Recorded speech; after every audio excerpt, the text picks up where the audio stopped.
transition from fluorinated foams to non-fluorinated foams has a profound impact on the mitigation of fire. In South Africa yet, but as you'll hear from Gerard just now or in a moment, that is irrespective. The transition has to take place now for reasons that he'll explain later. The foam business for 40 years, and I've spent a vast amount of my time studying the product and studying the mitigation of it. And that's one of the reasons where, if you've ever been, and I don't recognize any faces here, to any of our talks, I always say that we never go to a fire. He is from JCI and looks after the foam business on JCI side. Vast experience in non-fluorinated foams that is on its way, and we invited him to South Africa. So he's been sent here today. And then we also have with us Corné Momberg. Corné is my boss on JCI side. This is about the only time that I can speak about him freely without being censored or having to bear the repercussions for that. And it was because of Corné that we managed to get Gerard out here. His time is very restricted. So just the mugs, you've seen the mugs, please take them. We had them printed specially for today. Take them home and let that be the start of your journey to non-fluorination. When you keep it on your desk or wherever, and you have to do the transition if we do not do it correctly. And then we've handed out little gifts just as we're going to go around, and there's some snacks and everything else. Please have a snack before we hit the road again. This is... What's happening? Nothing. Polishing up my ego. I work in the firefighting industry for 20 years. Responsible for foam systems, starting as an engineer, project manager, so hands-on, working on foam and foam hardware, and later moved on to trades. I'm a member of European standard committees for the systems on one side, the EN 13565, but also the EN technical writing and lectures, and working for the Dutch hazardous materials group. And I'm coming from the Netherlands, from Breukelen.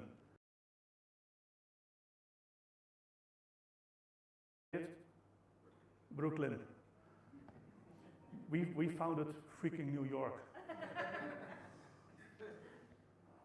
My guys. So what we're going to do today, then we're going to, it's not really a presentation, it's a training on how to approach the ban on fluorinated chemicals and the transition to non-fluorinated foams. So introduction of our products and also compare it to others. I'm not going to bash competition, but I want you to be able to make a right decision. All of a sudden, development of electric cars and the infrastructure for charging is going rapidly. The same as will be for non-fluorinated foams. They have been on the market for 10 years, developed into a viable replacement for fluorinated foams. And then I'm going to bring you to the actual transition. What do you have to take into consideration when you have a project where you have to go from fluorinated foam to a non-fluorinated? So, Trevor mentioned Johnson Controls a few times. What do we do? Everything to do with fire protection, fire detection. This is our part of Johnson Controls. Extinguishers, gas systems, sprinklers, building automation, HVAC, but I don't care about that. I'm more interested in the firefighting part. You see two maps here. On the right, you see the green map. These are all the countries that have ratified the Stockholm Convention. Legislation into place themselves to put an end to the use of these organic pollutants. The US with the EPA, Australia, New Zealand with the EPA.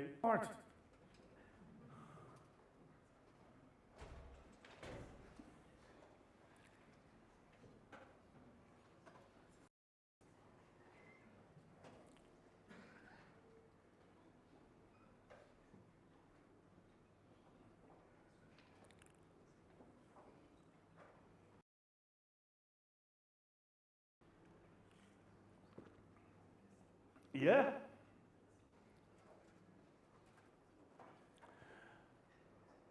And in Europe we have the place up until today. It began all back in 2000 when 3M discovered that the fluorosurfactants they made did not break down in nature. That fluorosurfactant is called PFOS. That was a molecule made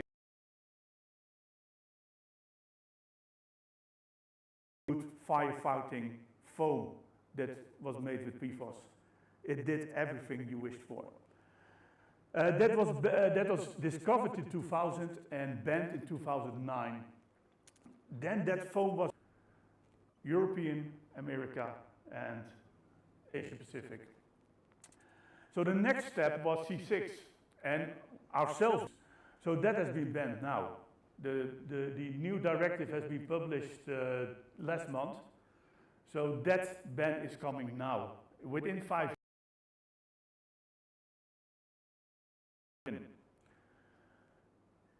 But to cover all the fluorosurfactants, they are now working on a PFAS ban. That's expected to be published in end of this year and will run from end of this year until 2034 on different levels. Does anybody know what PFAS is? And what are we using it for? You know it for sure. So we're talking about firefighting.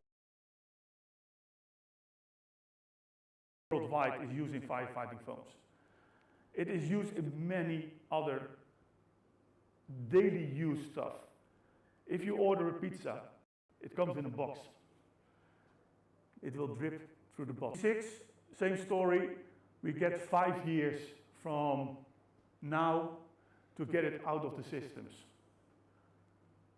And it's not only that, it's not only get it out of the systems, it's also getting out of the fire extinguishers. There's a fire extinguisher there. You've got fire extinguishers with foam in it. In 2027, all these fire extinguishers in Europe, America, Australia, New Zealand has to be replaced. So if you have a foam fire extinguishers, they have to be replaced. There is no capacity globally to replace all these fire extinguishers. There are millions and millions of these extinguishers all around. Replace them in 3 years' time. Undoable. So what is the timeline for all fluorinated foams? In 2026 can no longer be used in training. Imagine the number of vessels on the sea that have foam systems in them with fluorochemicals. And all other foams for the high hazard sites like refineries and storage plants has to transition within 5 years. It's a hell of a lot of work. And then the large risk have 10 years.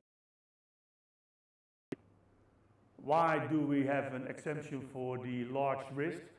Because when this regulation was put in place, the belief was that there was no product for the next coming 10 years. But they're wrong. And I will show you why later. So this is a legislation side. That's not your problem. You're in South Africa. You don't care about ECHA or what's happening in the US.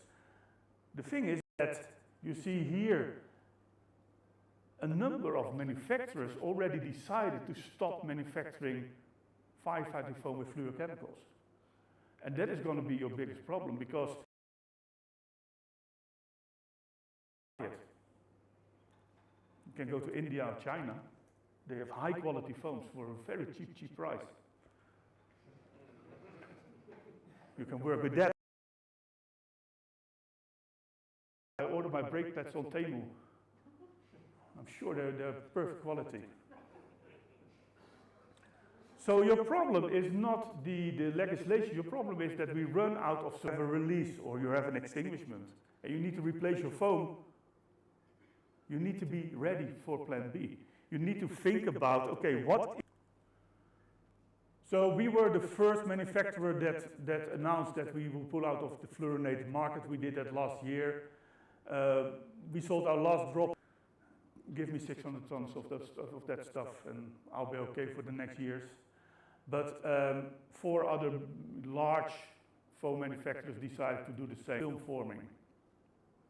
What is film forming? Does anybody know? It's good that I put in these extra slides. So this is the history of firefighting foams. So protein foam, a fuel fire, and you put water on it. If you have a frying pan on fire in your house, don't put water on it, put a blanket on it. Why not water? Vaporize fire. So we had some different steps in the history, synthetic high expansion foam, AFFFs, mechanical carbon surfactants, you can make bubbles. Why can you make bubbles with hydrocarbon surfactants? If you look at the molecule of a hydrocarbon surfactant, you've got a head and many hydrocarbon surfactants in water. What do you get? You have all these surfactants that are repelled from water and the head dishwashing agent or soap.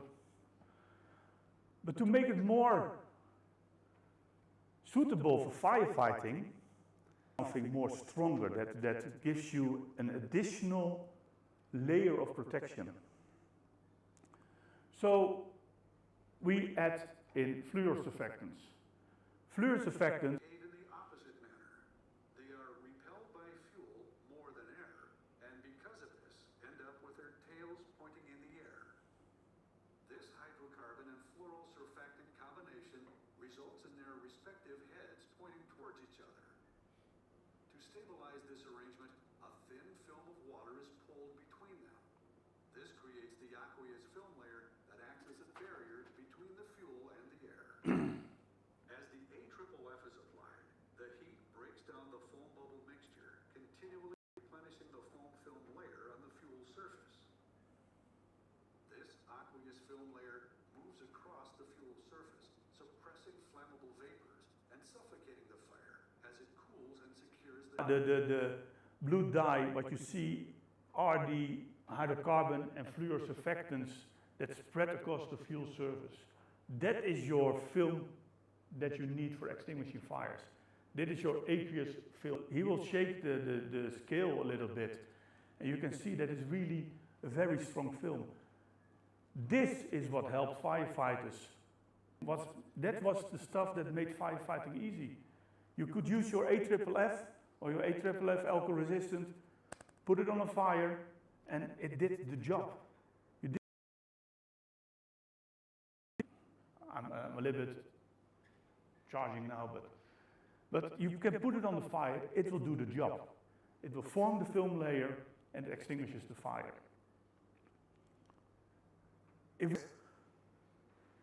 To extinguish a fire, you need to have expansion. How do you get expansion? By adding more air to it. So for many products, it's still not at the same level as the film forming foams. So application rates are much higher on fuels. Another problem that we're seeing is that you have systems which work with foam and dry chemical powder. Many non-fluorinated foams do not work with dry chemical powder. Many non-fluorinated foams do not work with dry chemical powder foam to make it more stable and less foam, to make it more stable and last longer. If you put inhibitors in foam, it's longer. If you put inhibitors in foam, it will no longer pass green screen. Or is your friend to guide you through this transition process. And I will go to each of the expansion and viscosity application rates. Are there questions so far? You throw that on the fire, nothing will happen. You have to aerate that premix and expand it. So if you have 1 liter of premix and you expand it with air, or if you have high expansion, your expansion will be above 200. So from 1 liter of water foam premix, you can make up to 1,000 liters of foam, 1 cubic, 1 by 1 meter of foam concentrate, foam expanded. For fuel fires, we are looking at low expansion foam. Class B fires is low monitors, sprinklers, branch pipes, foam chambers. What's the difference between air aspirated and non-air aspirated? On the left you see a beam one nozzle. That's an air aspirated device. How does it work? The water is coming from the right, water foam premix coming from the right. It goes through an orifice. You have an increase in velocity, and because of increase in velocity you have a Venturi effect which sucks in the air. And there you get a mixture of your foam premix with air. That gives you an expansion. Nice big foam bubbles, good thick foam blanket. However, because we have been using film forming foam since non-air aspirated. So that means that there's no mechanical system in your device that sucks in the air. The foam expansion is coming from, for example, the water foam premix splashes against that plate and you get aeration.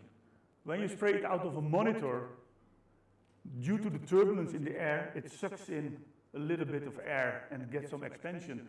So that's not enough. Why it's not enough? NFPA have done research on non-fluorinated foams. That research was published in 2020. They have examined 17 or 18 different foam concentrates. And they said they work fine, they extinguish fires, but you need to expand the foam to at least 1 to 7, preferably 1 to 10. Extinguish the fire. So you need to have a foam expansion to make the foam work. But if you have a foam chamber of a nozzle or a sprinkler, reach with air aspirating devices. So, what are all the systems doing? If you switch to non-fluorinated foam, you need to change. We, as a manufacturer of, you can see it there, sprinklers and other foam discharge devices, we believe that you should not have to modify your system to work with a new foam. Your new foam should work with an existing system. You can replace foam, but if you have to replace your whole system, that's not a good solution. So therefore, the expansion ratio that works at a low expansion of 3 to 1. So that means that the foam can be used in all kinds of standard discharge devices that we already have. I don't know how much familiar you are with the standards like UL or EN 5068. All the foams which are out there, especially the European manufactured foams, like Oxchemia, Angus, all those brands, they all have foams which are EN approved. They have 1A ratings, great, they have the best ratings out there. That's because the test EN 5068 is using is done with a Uni 86 nozzle. It's a standard nozzle used for a lot of tests. The relevance of that standard to the real world. As I told you in the beginning, I'm a member of the EN 5068 committee.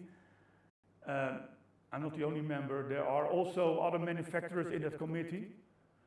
The chairman is coming from Stamer. We got BioX, we got Profoam, we got Angus, we got a lot of manufacturers in that committee. And also end users. We got end users from Total, we got end users from BASF and from Shell. And there are testing bodies, MPA, SP from Sweden, CMPP from France. So it's a combination of manufacturers, users, and testing bodies. Test which verifies the performance of a foam at a certain expansion rate. But for the end users, and as a standard, European standard, you need to be relevant for the end users.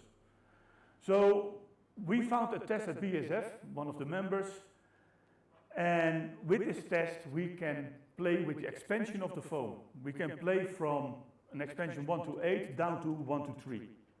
1, 2, 3. The pen is very simple itself. The fuel is naphtha, very easy fuel. It's 1 square meter, it's a small pen. And the application density was testing at, what is it? 1.8, 1.9 liters on a 4 square meter pen. So that's more critical than this. But, I hope you can read it. We performed some tests for ourselves. We want to verify if this test method is something that we can use as a standard for the coming future. We tested a product 3 times on each expansion. So we tested it 3 times and then took the average extinguishing time and 9% control time. An expansion of 8, extinguished the fire 3 times. Average extinguishing time was 58 seconds. So that's your benchmark. Then you have the 8 seconds. Our next step was to go just under that 7 that NFPA has found in their research. So we went to an expansion of 6.5. That's just under the limit that NFPA has found to be. The extinguishing time already is 3 times longer. Instead of 58 seconds, the average was 180 seconds. That is the effect of an extinguished fire. And then we went to the lowest possible expansion that this system can give, 3.1. Nothing happened. The foam dissolved. There was no foam blanket created at all. So for us, this was the proof that we really needed to have this test into the standard. And all the member countries who have voted to get this into the standard next year. That means that a manufacturer comes with a pail of foam to the testing body and said, I want to test this foam for the EN5068 part 3 and 4, and the minimum expansion that I want to test that is 5 or 6 or 9. They have to indicate which expansion they want to have on the label or on the data sheet or on the test report. UL is already having that expansion test as a standard. It's not public data, so UL gives you all the application densities and discharge devices and proportional devices. Our foam works with an expansion of 3. So this is new. This will help us all, help all the to make a better decision. All the designers, all the insurance company, they know now that they have to look at the expansion factor when designing a system. Existing discharge devices out there. So sprinklers, monitors, foam pourers, every discharge device that we have made is with tank firefighting, is that if you have a low expanded foam, you can throw it further with a monitor. And we all know distance is safety. Is that you, Andre? No? Could be you. If you have a higher expansion, your foam is lighter. And you know, if you have a handful of feathers and you try to throw them away, it won't get far. So the lighter your foam, the more range you lose. The more fallout you have of your foam. You have to get closer to the tank. And you don't want to be close to a tank when it's on fire.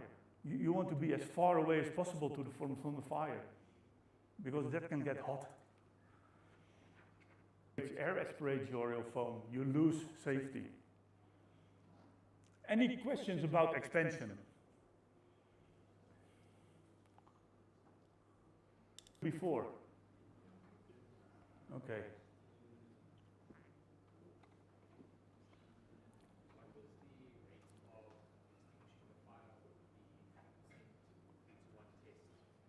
Sorry? What is the rate of extinguishing in comparison to the other tested? We come to that.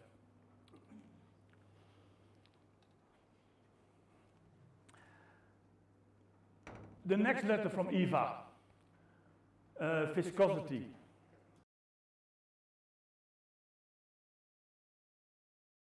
F. the viscosity is like water or Red Bull. Very thin, flows very easily. If you take a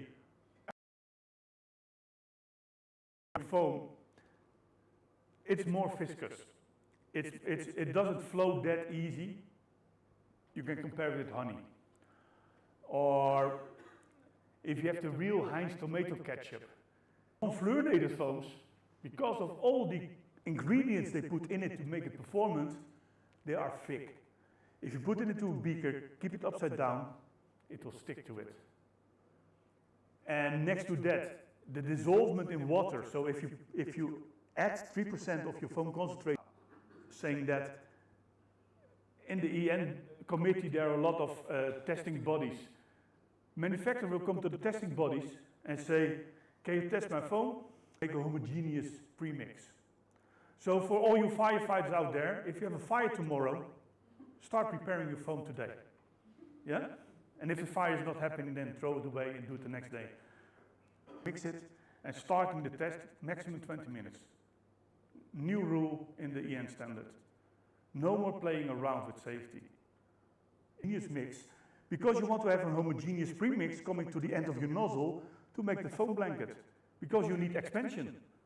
Without expansion, the foam doesn't work. If you don't have a that's another thing that we added. You can see I'm very proud of the work we're doing. Our products, I have two here, forming products.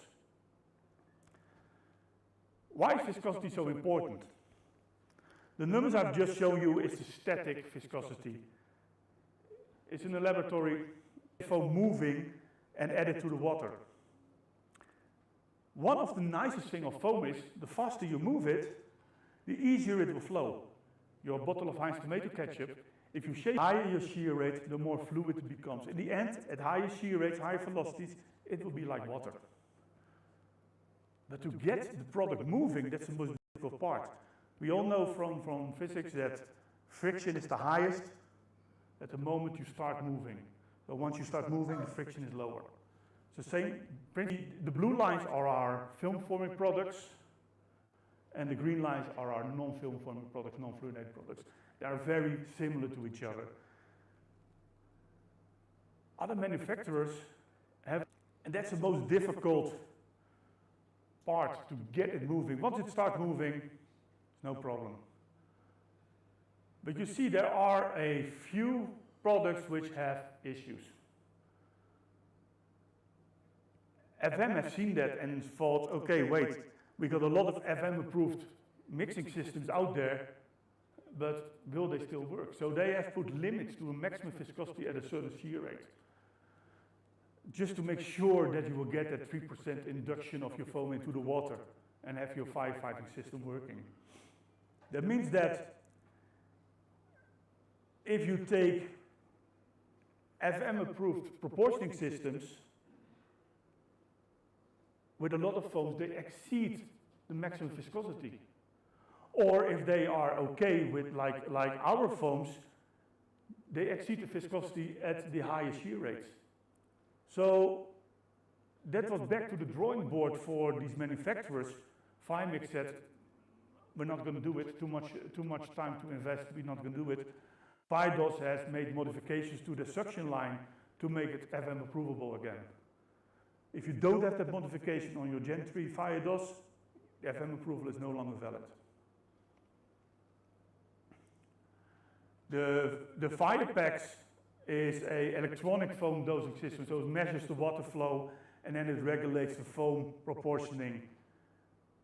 In my opinion, a good solution if you have a very secure electricity supply, which is not always the case over here, I've noticed. So what does it mean? Our foam, because of the similar viscosity to legacy products, can be mixed with standard bladder tanks, the inline proportioners, self-inducting nozzles. So it can be used with all existing proportioning systems. Any question on viscosity? Everybody still awake? Good. Application rate, that's coming back to your question.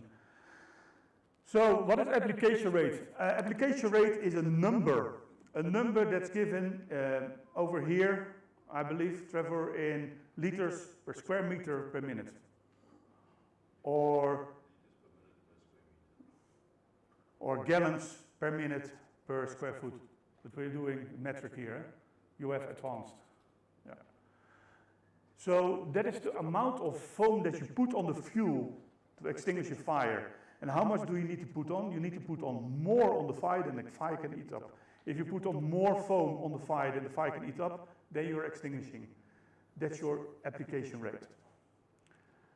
You have two ways, basically, two ways to apply your foam to the fuel. One is forceful application. You throw it in the fuel, it dips into the fuel, comes to the surface, extinguishes the fire. Done. But as you can see on the left, the photo there, the foam bubble will be contaminated with fuel. And because of that, your firefighting performance will go down significantly, because you're trying to fight a fire with a fuel-induced foam bubble. The other way is to splash it against the wall, and then it slowly go over the fuel surface. That's called gentle application or type 2 application. That's much easier because your fuel or your foam bubble will not be dipped into the fuel and will have no fuel pickup. Why is this difference so important? Because all system designs are based on the difference of these two principles.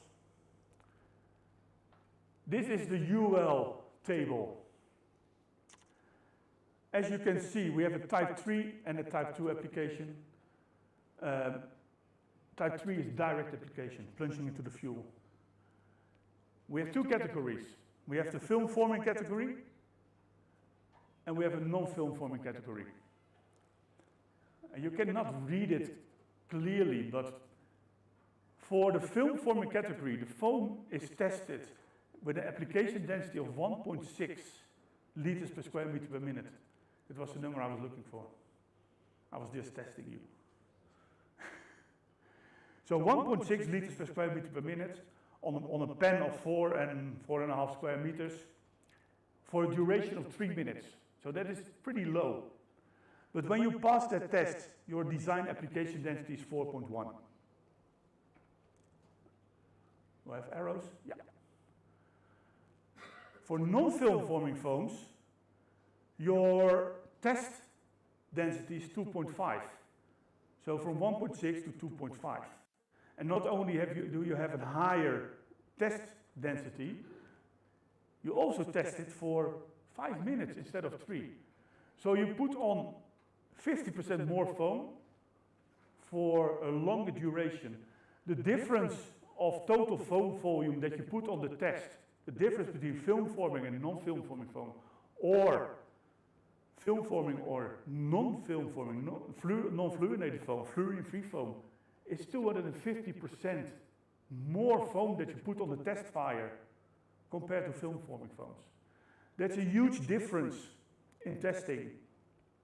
And that leads to a design application density, and here are the numbers that we all recognize from NFPA. Film forming foams, the minimum design density is 4.1 liters per square meter per minute. For non-film forming foams, fluorine-free foams, it's 6.5. 50% higher application density. Can you imagine that you have for tank firefighting, you put your monitor down, it's 10,000 liters because that's sufficient for your tank with film forming foam, but you are switching to a fluorine-free foam, so instead of 10,000 liters, you need to have 15,000 liters per minute. You need to buy a new monitor, you need to buy new hoses, you need to buy a new fire pump, because you don't have the capacity as spare in your system. We, JCI, we have tested our foam to that film forming category because we want our product to be a viable replacement for film forming foams. We don't want the customer to change his whole system from water pump to discharge device to give you a higher application density. Why is this UL so important? As I told you, that 4.1 and 6.5 are coming back in almost every NFPA standard. So in the 409 for hanger protection, but also in NFPA 11, that we all know by heart, that 6.5 and 4.1 is taken directly from the UL standard as your basic calculation start point. We got a UL witness test report saying that this foam is tested at the film forming rate and can be used at 4.1. So that helps you a little bit. So this is all public data. These are all UL tested foams, UL listed foams, so you can look them up on the internet, on the UL website. As you can see, we are the only one have tested it for 4.1 application density. The 6.5 is standard for every foam. If a foam is UL listed, it has to be 6.5. For water mixable fuels, there's a little bit more difference. It's not obligatory by UL to test them all. We tested them, or we tested a lot of them. Other manufacturers are limited in their testing. What is funny about this one is that you can see on the top, they are all EN 1A or 1B rated. So if you look at EN standard, they're all top class foams. All 1A. What does it mean 1A? We have the fire, you start extinguishing. If you extinguish it in 3 minutes, you get 1A. Good. If we extinguish it in 1 minute, it's still 1A. So there is no differentiation in the EN standard between a good foam and a very good foam. They both get 1A. So if you want to compare apples and apples, and you are at the point of choosing a foam, ask for the test reports, not only the ratings. You want to know what's behind the ratings. What does this 1A mean? Is it 58 seconds or is it 2 minutes 58 seconds? That's the difference you want to know. UL is very clear in that we give you an application density. And although they're all 1A, you see that the difference can go from 18% to 230% difference in application density. I think also to mention there is to differentiate between fresh water and salt water, because you get a huge difference between them at times as well. Yeah. So you may be 1A on fresh water, but you could be a 1B on salt water. Or 2Cs even. I have the further on the presentation from on the WNF33A, that difference. Sorry, can I just ask you to either rephrase or repeat the question or comment for the YouTube watchers? Okay. They wouldn't have heard what they said. So what Andre asked is that with salt water you can have different ratings on EN than with fresh water. And not only with EN, also with lost fire and UL. You can have different application densities for different types of water. So, application densities, what does that imply for your system? Well, it implies that everything in your system, from your water source, your water pump, your piping, your proportioning system, to your discharge devices, is determined by the application rate of your product. If you go from 4.1 to 6.5, or you go from 4.1 to 6.9, you cannot simply increase the size of your system. You can do it at a high cost. So you buy a cheap foam, but then you have to change your whole system. And cheap foams are not really there. All the foams are quite similar in pricing. But you buy a slightly cheaper foam, and then you have to change your whole system. That's not what you want. You don't want to have your firefighting system. The rapid transition, so you can move on with your daily job and earn money to pay for the foam. Another thing, and that's coming from our partner Williams, they have a system for pressure fires. Andre, please correct me if I'm saying things wrong. They have a hydrocam nozzle. Why do we have hydrocam nozzle for pressure fires? With water only you cannot extinguish pressure fires. You want to catalyze the fire with a dry chemical powder. But if you shoot dry chemical powder, you don't get very far. So what Williams has developed is a nozzle where the water and the water foam carries the powder to that fire and extinguish it that way. But then your foam has to be compatible with the dry powder. Otherwise you will diminish one of the two. They will go down in firefighting performance. Many non-fluorinated products are not compatible with dry chemical powder. FAA, where for ICAO foams, they all need to be compatible with dry chemical powder. A lot of the products are not. So if you have such a system somewhere else, keep that in mind.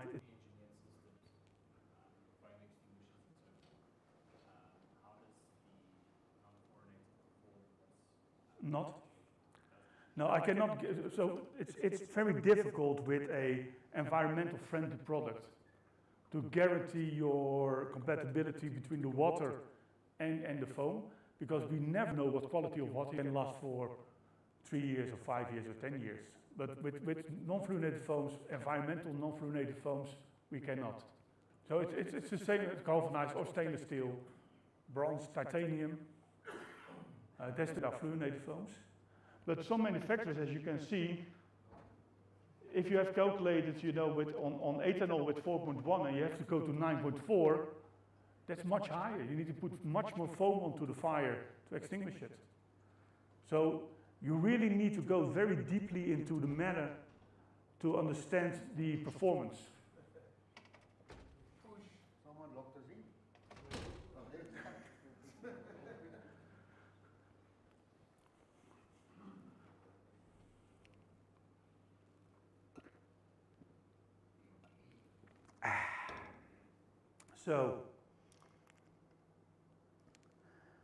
So, what have we learned? Foam firefighting. Oh, sorry. Sorry, I just want to ask a question. There are manufacturers of sprinkler components that are claiming their sprinklers are aerated approved, others not. Is there a design characteristic that changes that? If you really look at sprinklers, so the manufacturer sprinklers, they all look like that.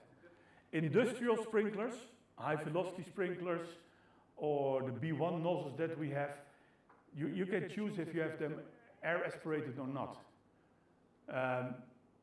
But to really verify the performance of your foam with a sprinkler, unless the manufacturer has a set combination, you have to do testing yourself, or ask the manufacturer to test it.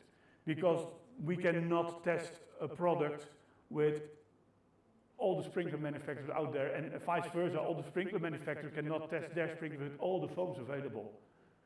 So we are one of the largest sprinkler manufacturers in the world, and we know that the foam has to work with our sprinklers, period.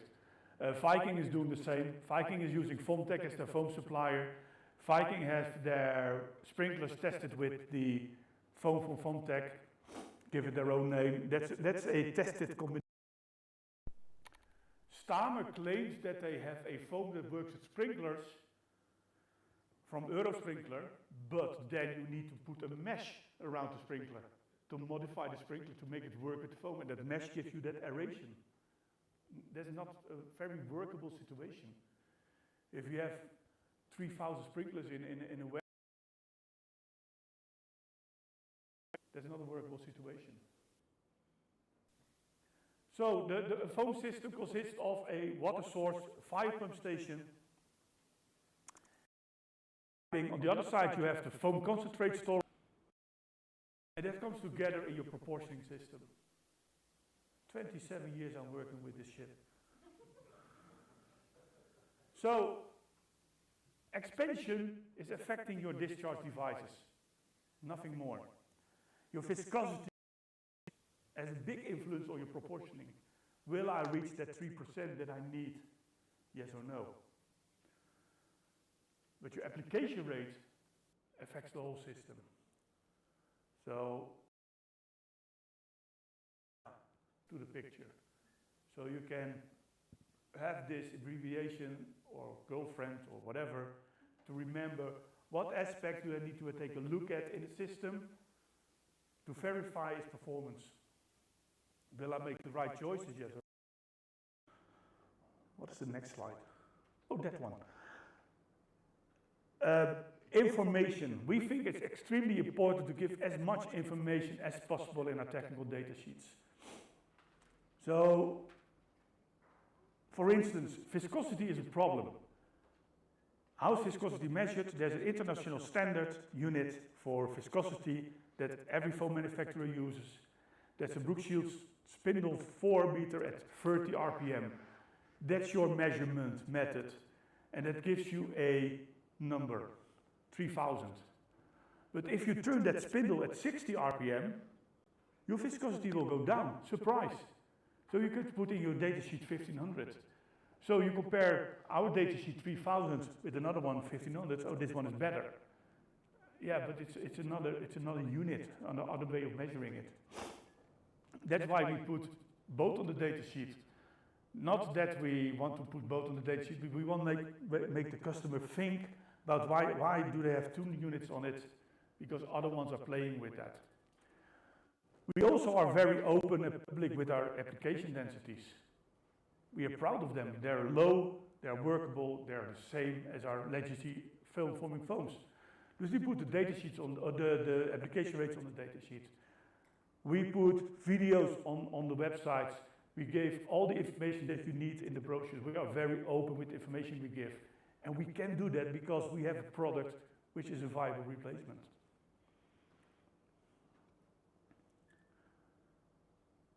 So, yeah. One thing that you didn't really touch on is proportioning ratios. Because most of your non-fluorinated are sitting at the 3x3. How are we doing now with 1x3? It's coming. So the proportioning ratios, it's still in development. So for now, the proportioning ratios are 3% and some have 1%, but I'll come to that 1% later. I have that in my deck. So these are the industries that we are supplying foam to. Large tank fire response, that is what our former colleagues of Williams are doing.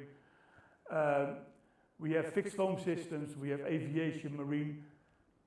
We basically have solutions for all markets. So, oh yeah, this is the commercial part. I hate that, but we have to do that. Our first product was the UL201 for fixed systems and general use. Then the second product was our NFF331, which is a dedicated sprinkler foam concentrate. The 201 works with sprinklers as well, but is not listed. Explain that later.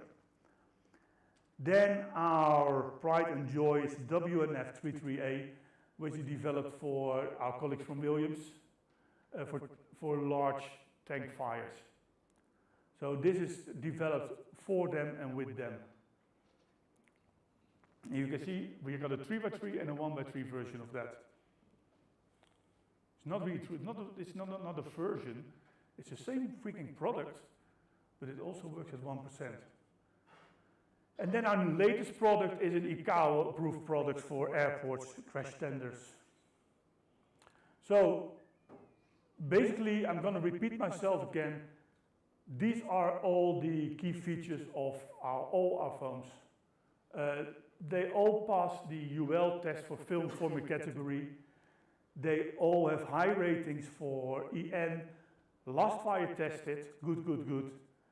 This product is IMO certified for the maritime sector, and it works at a low expansion. Application densities are as expected from a manufacturer with our reputation. Good. Tested with sprinklers. Can you imagine the number of tests that we have executed to UL list or internally test all our proportioning devices, discharge devices, foam concentrate sprinklers, upright, pendant, different fuels. Thousands of tests we have executed to verify the performance of our products. We do not play around with safety, and neither should you. So it's a mix of internal testing, testing according to UL or UL listed. So it's a whole range of products that work with our foam.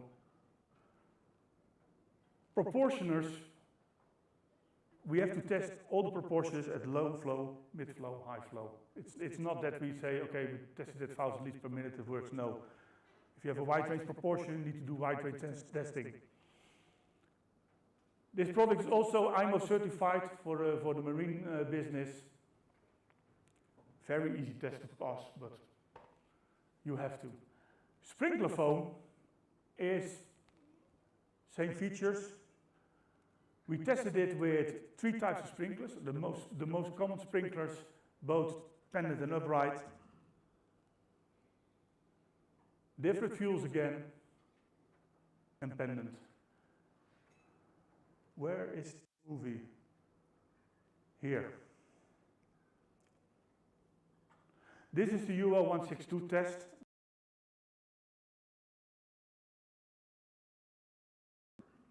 Rectangular. So the foam, it's more difficulty to flow into the corner. 30 centimeters deep. 4 sprinklers in the grid above. 50 seconds pre-burn. And what I always find surprising is that it's a sprinkler. It's a small head. And you've got a lot of updraft through the flames. And still the foam is able to reach the fuel surface. So the 50 seconds pre-burn, and then you have 5 minutes of foam application. Regardless whether you extinguish the fire or not, 5-minute foam application is the standard test.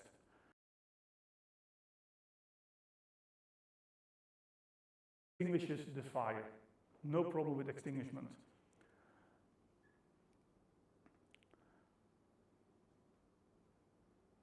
You can see that actually this foam performs better than our film forming answer light foams. So it is a step forward in safety. So after 42 seconds the fire is out, we continue and it's a total, and after that 5 minutes, and this is where the other foam fails, after 5 minutes we start to have 5 minutes of water deluge. So foam is switched off now, and now we have 5 minutes of water trying to break down the foam. That's the UL test standard. If you have done your dishes and you want to get rid of the soap, you just spray water over it, the foam will be gone. You can see here that the foam blanket is still intact. Then you do a torch test. The torch test is to verify if there's any vapors escaping through the foam blanket. All good. And after that, they put in the cylinder for the burn back test. They scoop the foam out, set it on fire for 1 minute. And what happens is that through the heat, you get a hard crust around that cylinder. And when you pull it out, your foam will pass if your pan is for less than 50% on fire after 50 minutes. So you get 50 minutes to resist 50% of the fire. But this foam has a very good burn back resistance. You can see that within 15 seconds. This is how you develop a foam. This is the UL test. Our next product which is coming, the 332, our original. So from 331 you go to the 332. We'll also have FM approval. Why do we prefer UL above FM? UL tests at 4.1 and recommends 6.5 for usage. It gives you a safety margin in between what you test and what you actually design for. FM tests at 12.1. So they go in big. They go with a missile to a gunfight, like Trevor said. 12.2, but anyway, if you extinguish it at 12.2, you can also use it at 12.2. There's no safety margin in between your test rate and your design rate. So what if this product barely extinguishes at 12.2, but they just pass it, and you design a big system in it? There's no safety margin if something goes wrong. What is better with the FM? UL only tests 4.5 meters. FM has a minimum and a maximum height. So why they have the 12.2? Because that compensates for the loss of 5 times performance due to height. Then, the product that was developed for tank firefighting. A brief history about Williams. They used to be our customers 20 years ago. Then they became part of us. And last year we had to separate that business from Johnson Controls. Reason why? Johnson Controls is very good in sprinklers. They understand building automation, they understand detection. But to send people, your own colleagues, to a fire, to extinguish fires, that's too much of a risk, too much of a liability. But these guys know what they're doing. They extinguished over the last 30 years more than 250 tank fires, and not small ones. They're actually in the World Guinness Book of Records for extinguishing the largest tank fire ever, the Orion tank in Louisiana, 81 meters.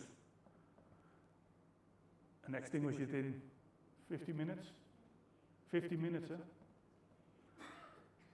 So, this product was designed to do just that, tank fires, extinguishing tank fires. They do it at 3%. The product is used at 3%. But what you can see here is that all the application rates are okay. UL testing is a good test. They put your foam through the paces. They go in at low application densities, and they have a built-in safety in their numbers. Last fire, peanuts. We extinguish last fires easily. What you can see here is on heptane, we have a 3B rating with this product. It's the best product out there. It's the best non-fluorinated foam in the world. And we have a very low EN rating on that one. 3B. That's a real issue because we were working on a tender for a big petrochemical company out of France. I'm not calling any names, but you can be totally wrong. They want to have a 1A or a 1B foam and not a 3B. But what we discovered during playing around with the foam is that when we proportion it at 1%, all of a sudden we have a 1B rating. So when you use it at 1%, it performs better in the EN test than at 3%. Why? Because you put less chemicals in it, the foam flows easier over the fuel surface. When you proportion it at 3%, it's a much stiffer foam. It's like shaving foam. And that does not flow over the fuel surface. So we decided to take our chances for this tender and have it EN rated at 1%. So we have EN listing at 1%. We also put it to the last fire. And you see, the results are a little bit less, but still acceptable, good, instead of 3 times good. So at 1%, it gives a better performance on EN than at 3%. But for larger scale fires, it doesn't work like that. You can not extrapolate a pen of 4 square meters to a real life scenario or a large scale test. So what does that mean? If you have the EN calculation, you have all kinds of factors that you put into your system. So you have your rating of your foam, you have your risk, you have your fuel. Everything gives a certain factor to multiply with to get to your end application rate. So that means that if you have a tank of a certain size, you have a foam of a certain quality that you can calculate, and with EN you come to application rates of between 10 and 12 for a 1A rating, or between 11 and 13.2 for a 1B rating. So that's how you calculate with the ratings. That's how the ratings are mixed with the system standard to get your flows. If we take the methodology of our Williams partners, They have a similar approach to it. The bigger the tank, the higher application rate. And you see that the numbers that you have from the EN calculation are above what Williams recommends as application rate. But that is at 3%. We went in at 1%. If you go in with Williams at 1%, for the American way of thinking, it will not extinguish tank fires.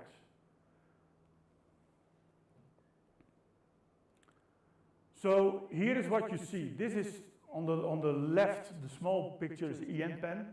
We try to scale it a little bit. On the right is the last fire pen, and the big tanks is how these guys are testing their foam.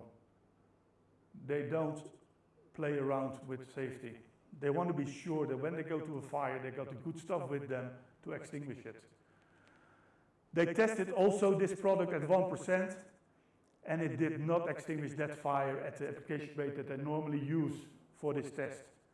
So the tank fire product, the WNF33A, extinguishes that large 130 square meter fire at half the NFPA application density, 3.2. The other products that we have, 201, needs double that, and the WNF33A at 1% also needs double that application rate. So if you use it for tank firefighting, you have to double the application rate that you normally would have.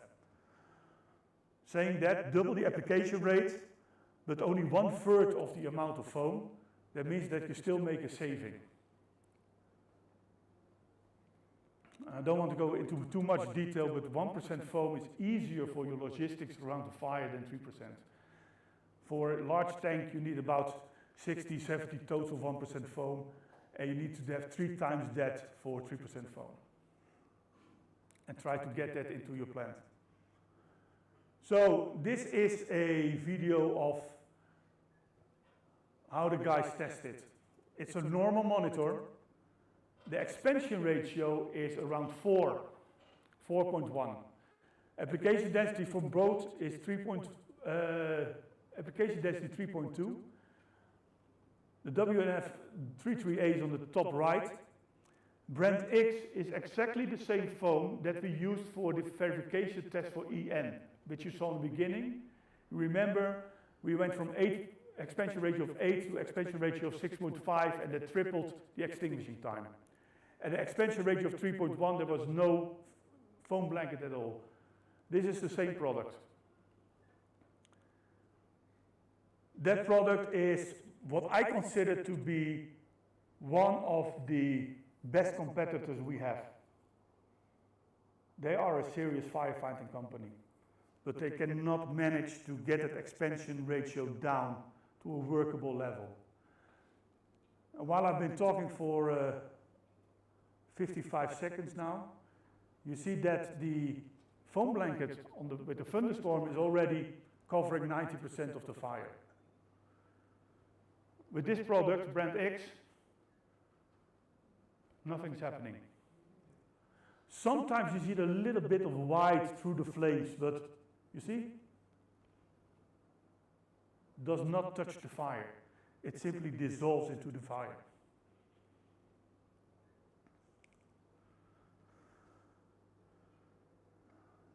Sorry, I have to put my glasses on.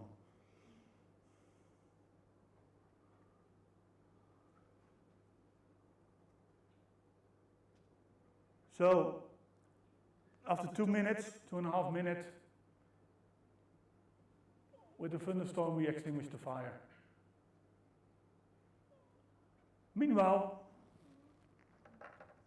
this petrochemical company is trying to extinguish the fire with brand X. By now, the helicopters of CNN and CBS are already circling around the tank saying, hey, there's a fire. Pollution is going into the air. Shame on you. Stock prices go down. You don't want that. If there's a fire at Cecil, you want to extinguish it as soon as possible. You don't want black smoke going into the air for too long.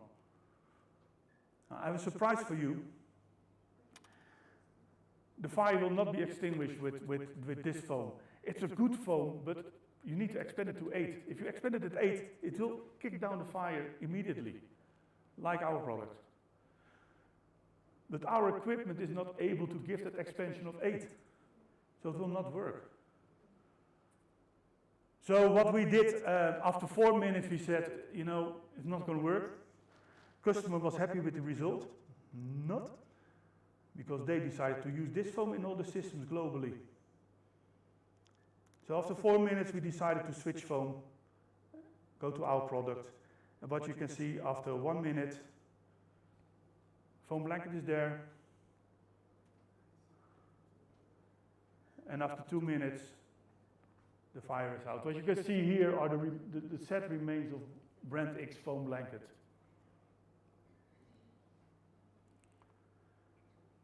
Again, this is the way that we test. This is not a standard.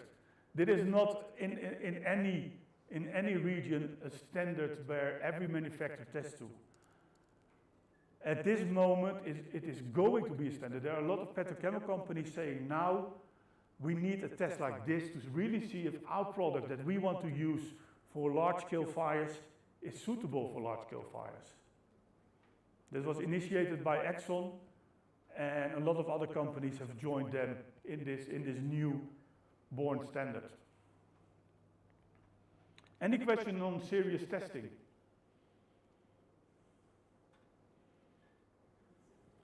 Yes, sir.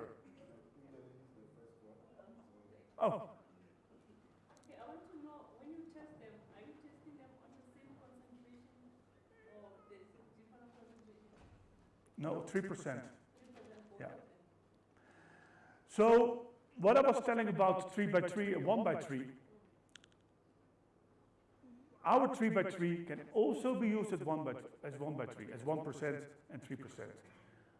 But you need to think. You cannot simply buy it and use it. No, you have to really think, okay, 1%, what are the consequences if I use my foam at 1%? Because you cannot use it the same way as 3%. You have to double your application rate. But we are very transparent and open and say our 3x3 is the same as our 1x3. It can be, it's the same product. You don't pay more for it, it's the same price, but in Europe with EN you can use it at 1% if you use the EN calculation with it. There are manufacturers out there, brand X is one of them, they have come up with a new 1x3. They did exactly the same trick as we did. They discovered that the 3x3 also passes EN at 1%. So they're doing the same thing, but they say, here's our new product, 1x3. So you use only 1/3 of the 3%, and it's only double the price. So you make a 33% saving. But it's the same product. And they tested it. Their biggest customer, global customer, wanted that new 1x3 to be tested in the same way as our thunderstorm is tested. So with 1%, 3.2 liters per square meter per minute, and it failed. Our brand X said, can you do it at 3% then? Just to verify if it works at 3%. It failed. Okay, let's do it at 6% then. Didn't work. The expansion ratio is required to extinguish the fire with that brand X. It extinguished at 3% at 8 liters per square meter per minute. Now you're shaking no. No. So even doubling the application rate at a higher proportion rate did not finish it.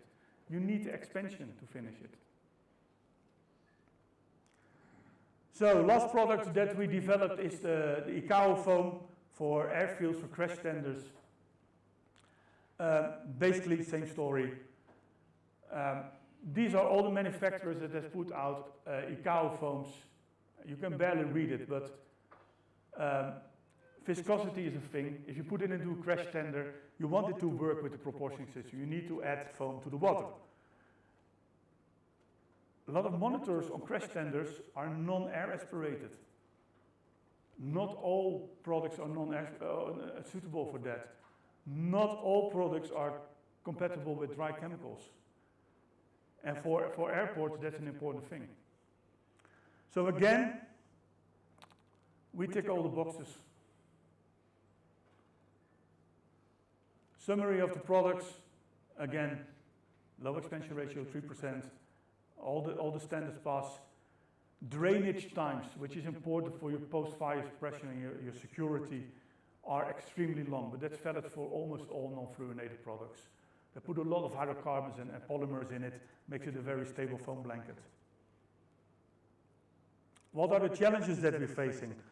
I discussed a lot of the standards in the past 1.5 hours. There are a lot of standards talking about foam.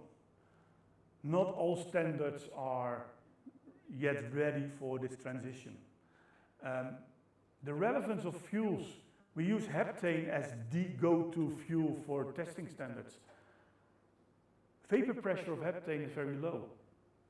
If you go to jet fuel or other E85, it's much harder to create that foam blanket over it. Is heptane really the go-to fuel for testing? Yes, because heptane globally is always the same formulation. Heptane is a standard chemical product, while all the other products like kerosene or E85, E85 here is different than E85 in the US. So if you want to have a standard, you need to have a standard fuel. Methanol is a standard fuel, very simple, one chemical composition. Mil-spec is a nice one. I don't know if you know what mil-spec is. Mil-spec is the military specification that's used by the Ministry of Defense from the US, and by that is also the standard for all NATO countries. Is South Africa part of NATO? No? Oh, you should. Ukraine is trying it as well. It's nice. So the mil-spec standard was always a very good and severe standard to pass. And when the US government decided that they had to get rid of the fluorinated foams, none of the non-fluorinated foam manufacturers was able to pass that mil-spec. So they said, you know what, let's lower the standard. I think that's scary. You don't want to lower the standard to make products pass your test. Make the products change to pass the standard. What is changing? In the past, if you read the NFPA 11, for modern mixable fuels, it said go to the manufacturer for application rates. For hydrocarbons, 4.1 or 6.5. What they put now into the standard is that they say, also for hydrocarbons, check with your manufacturer for the application data. Because things are changing. We are now the only one passing it at 4.1. But I really hope, because I love good competition, that others also will come up with products which will pass at that lower application rate. NFPA already opened a little bit up for that situation. So the standard gives you room to ask the manufacturer what application density should I use. Andre was asking about the concentration use. So 3% is the standard now. But to be honest, 35 years ago, the standard for an AR AFFF was a 6x6. Then it developed to a 3x6, 3x3, 1x3, and now we even, the last version was a 1x1 AR AFFF. So that is developing. For now, the only serious products out there are a 3% or a 3x3% product. Will it develop into a 1%? Yeah, hopefully, because that makes our lives easier in the transition. But for now, we're not yet there. The chemistry is not yet that far developed that we can make a 1% concentration out of it.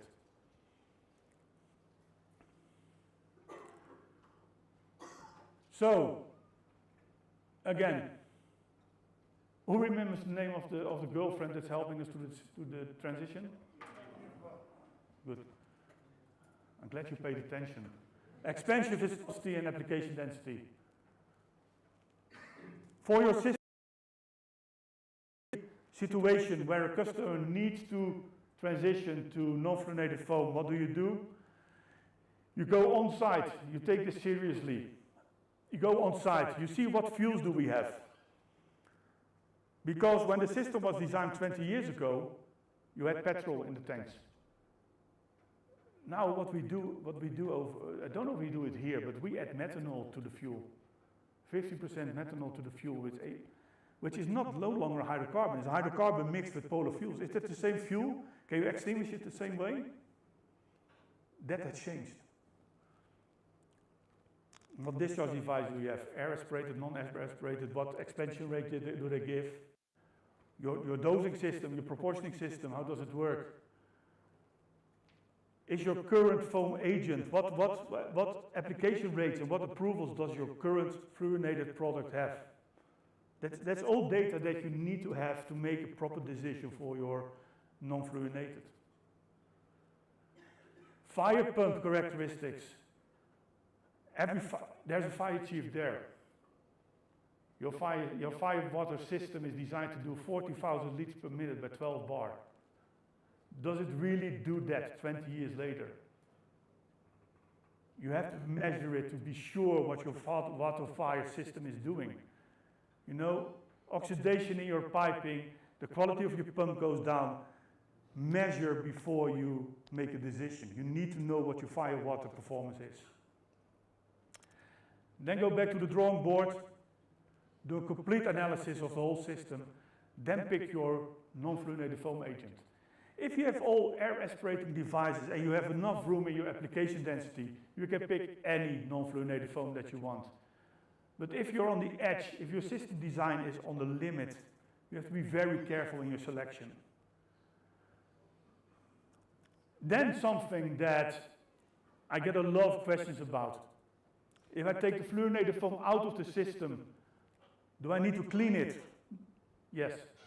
Because if you put in non-fluorinated foam, you have contamination, you still have PFAS in your product. Can I rinse it with water? Yeah, but you need to have a lot of water to rinse it, then you have a lot of water with PFAS in it, and that you need to incinerate. And then still, fluor surfactants have the tendency to stick to metal. So they really are mixed with the metal. You cannot rinse that. You really need chemical agents to clean it. Water or hot water, whatever, does not work. Once your system is clean, how clean? In Spain they say, okay, take the old foam out and put a new foam in. They're very pragmatic, no problem. In Belgium they have a whole list, 52 points which you need to check your system to. And measurements that you need to do, checks that you need to do. So somewhere in between those two is a good solution. Then you need to check your dosing system. Does it still do the 3%? Do you need to tweak it a little bit? And then the fun part, testing and recommissioning. I love a good foam party. I love playing with foam. But that's what you need to do. You really need to check if everything is functional.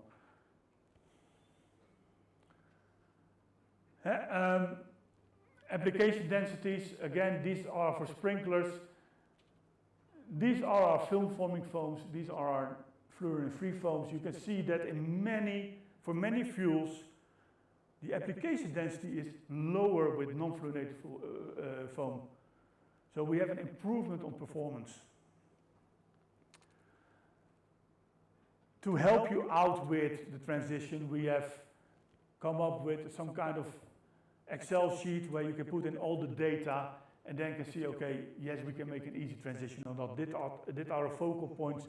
This is a no-go, this is a whole point. And then we can go through this whole transition. We will always be supportive in that. Out of industrial fire, out of JCI, we can always help you out with that.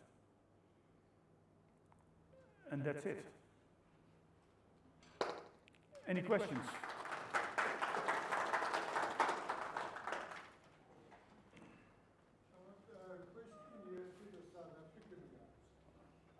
Maybe they can answer, is there a disposal solution for PFAS here as well as a decon?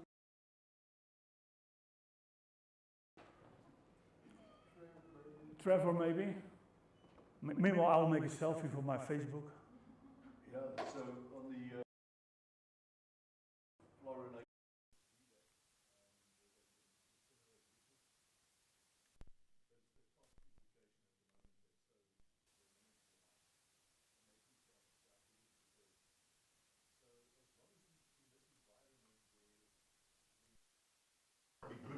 citizens and make sure that we don't unnecessarily put PFAS into the environment. There is no law at the moment in South Africa that regulates it. So we are still able to use our fluorinated foams. Where we are headed right now is the drive is coming from the manufacturers that are then indicating to a point that they, the manufacturers are stopping the manufacturers of AFFF and AFFF foams. So that's going to be the problem for us in the future, is the fact that if we utilize our existing stocks now, how do we replace them? So this is a whole journey that a person has to look at from and do all that necessary planning. I've no doubt that there's going to come PFAS has got to be eradicated. We are signatories to the Stockholm Convention, and most of the countries have already moved in that direction. But until then, we can utilize our AFFFs and AFFFs. We can use it in training, in anger. But as we diminish those stocks, it's becoming extremely more difficult. So a large capacity of emergency stock that we keep. I think our total stock at the moment is about 35,000 litres that we support the industries with when they have emergencies, and then also litres. We have no longer access to ARs and to AFFFs. So we've got to start the journey now. And Gerard, thank you so much for that. That's very, very intense in an hour and a half. This is not a simple subject. There's a huge amount of chemistry in it as well. But it's excellent for learning and for career advancement. But that's not what we really want to do. We want to get that thing as quick as possible. And that video that Gerard showed about the thunderstorm is an actual, that was done. That's what we see in the market today. So although Gerard had a section of this presentation on this is a principal thing that's from a firefighting and fire mitigation perspective. For us, it goes about how best can we mitigate the fire. And albeit there is always the commercial side, because you've got to put your hands in your pocket and take out money to buy the product, and the right product. It's following the journey, that last slide that showed you all the processes that have to be followed. We live it, we do it, we perform it, we do everything. We are the entire range of those disciplines. So not only on the non-fluorination side, but if you need some, that's why I handed my business card out, not to try and get rid of them, but give us a call and let us work with you on this. But not only on that, there's so many other areas that we can hopefully add value. Attempt at mitigating fire, which is, as I say, the reason why we're all here today. But thank you so much for taking the time out of your very, very busy schedules to come all this way, and for those that came long distance as well. We really enjoyed it. We enjoyed having